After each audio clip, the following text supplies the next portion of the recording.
Les actualités en France, c'est la suite de l'enquête dont on parlait la semaine dernière, publiée par le média Livre Noir et qui concernait notamment le groupuscule Urgence Palestine. Faut-il dissoudre ce mouvement créé dans la foulée des massacres du 7 octobre? En ligne avec nous, le député du Rassemblement national, Julien Audoul. Bonjour et merci à vous, député de Lyon. Alors la semaine dernière, nous recevions la journaliste Pauline Condomine, à qui l'on doit cette enquête édifiante dans les milieux de l'extrême gauche. C'est en lisant son article que vous avez appelé à la dissolution de ce groupuscule. Où en est d'abord votre démarche? Alors oui, comme vous l'avez rappelé, c'est grâce aux médias Livre Noir, c'est grâce à l'infiltration de cette journaliste, très courageuse d'ailleurs, que la France entière a pu prendre conscience du danger que représente ce collectif, ce groupuscule, Urgence Palestine, de prendre conscience aussi des agissements, de l'idéologie, de tout ce qui est préparé en amont par ces militants violents, antisémites, qui ont une fascination pour le Hamas, qui font l'apologie du terrorisme islamiste et qui prônent aussi la destruction de l'État d'Israël. Donc c'est grâce à cette enquête, effectivement, que j'ai envoyé un courrier, que j'ai interrogé le gouvernement, Gérald Darmanin, pour lui demander d'ordonner la dissolution de ce groupuscule au regard des faits, au regard de ces éléments qui sont accablants et au regard de la dangerosité de ce groupuscule, à la fois pour la sécurité intérieure dans les manifestations, mais surtout pour nos compatriotes de confession juive, puisqu'ils sont directement visés par l'idéologie et les actions de ce groupe antisémite. Et vous avez bon espoir que cette requête soit acceptée? Je le souhaite. J'ai peut-être la naïveté de le souhaiter. Le gouvernement, Gérald Darmanin, ont été assez rapides, voire expéditifs, quand il s'agissait de dissoudre d'autres groupuscules, dont certains ne constituaient pas forcément une menace pour la sécurité intérieure, pour l'ordre public. Là, visiblement, si on regarde, si on lit l'enquête de Livre Noir, tous les éléments sont là, de l'apologie du terrorisme aux actions violentes qui étaient préparées, qui étaient planifiées, comme lors de la dernière manifestation du 8 mars, où ils s'en sont pris et où c'était prévu de s'en prendre aux militantes qui dénonçaient les exactions, les viols du Hamas. Et il y a une fascination pour le Hamas, d'ailleurs, qui ressort dans cette enquête, qui est assez morbide, qui est assez sordide. Donc si le gouvernement ne dissout pas cette association, très clairement, il laisse une officine antisémite agir et donc il laisse l'antisémitisme se banaliser, se propager dans notre pays, ce qui serait véritablement intolérable. Ouais. Alors justement, vous parlez de Gérald Darmanin, donc le ministre de l'Intérieur. Il avait dissous l'association Palestine Vaincra, qui appelle à la lutte armée contre Israël sur son site internet, mais quand même après la justice administrative avait cassé l'arrêté. Du coup, ce collectif est toujours actif aujourd'hui. Est-ce que vous pensez qu'il y a ce risque aussi pour Urgence Palestine ? Si on ne prend pas le risque, on ne fait rien et donc on laisse ce genre de personnes diffuser la haine, semer la violence et banaliser la haine d'Israël. Ça, on ne peut pas le concevoir. Encore une fois, nous vivons une période extrêmement troublée, l'explosion des actes antisémites, près de 1000% d'augmentation l'an dernier, depuis le 7 octobre.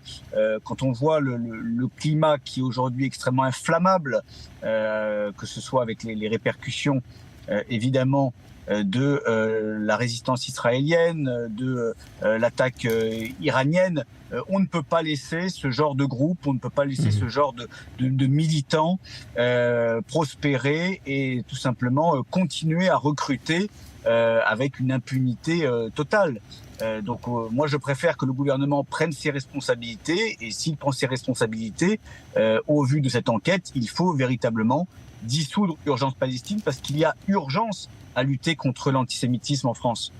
Ouais, contexte préoccupant effectivement. Et d'ailleurs, un autre élément, l'Université de Lille n'accueillera pas finalement la fameuse conférence de Jean-Luc Mélenchon et Rima Hassan. Vous saluez cette décision en sachant là aussi que le préfet vient d'interdire le plan B qui consistait à organiser cette même réunion dans une salle privée. Oui, bien évidemment. Vous savez, quand on sème la haine et l'antisémitisme, on peut recevoir effectivement l'interdiction. On peut recevoir l'interdiction, elle est salutaire, parce qu'il faut que le cirque haineux de M. Mélenchon s'arrête.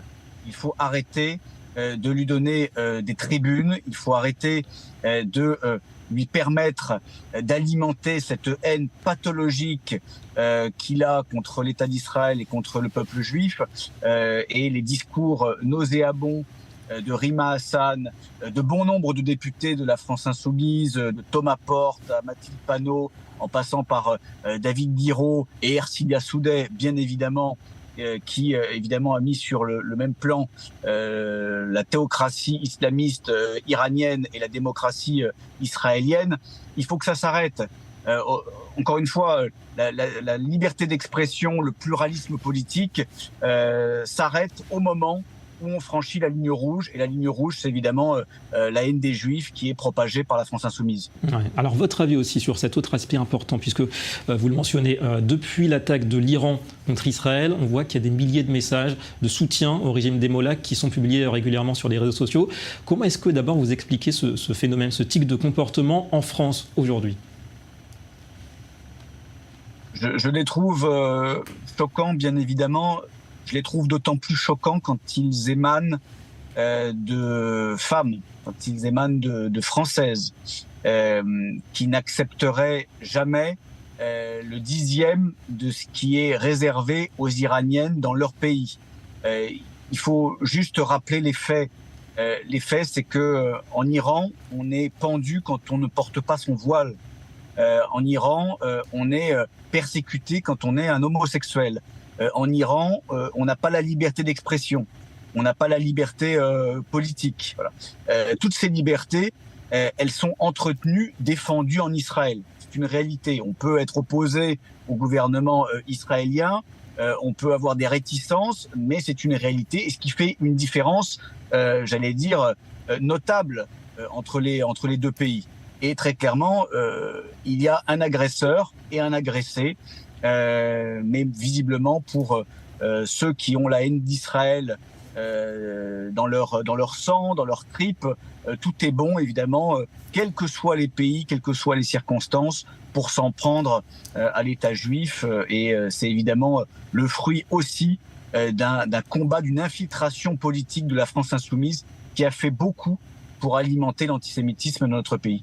Et la France insoumise, vous diriez qu'elle contribue finalement à cette dérive anti-israélienne au sein de l'opinion publique qui va jusqu'au soutien, donc comme vous dites, au Hamas ou à l'Iran ? Bien évidemment, vous savez, les discours haineux, les désinformations, les campagnes de propagande, la reprise des éléments des frères musulmans, du Hamas en permanence.